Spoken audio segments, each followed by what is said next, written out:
الحمد لله. بالنسبة لجيش الإسلام، يعتمد بشكل رئيسي مصدر تمويله مصدرين اثنين. الأول هو من ناحية عسكرية الغنائم، وبفضل الله سبحانه وتعالى أكثر من 90% من سلاح جيش الإسلام غنائم، الثقيل والخفيف. ولا يوجد عندنا ولا نوع سلاح نوعي يعني مستورد أو مقدم كدعم. الشيء الثاني هو التبرعات.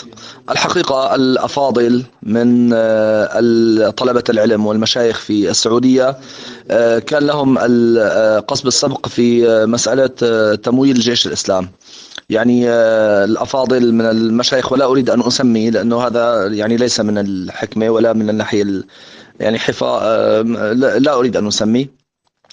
الحقيقة المشايخ والأفاضل والمتبرعين من أهل الخير في السعودية كان لهم يعني الدور الأول في تمويل جيش الإسلام.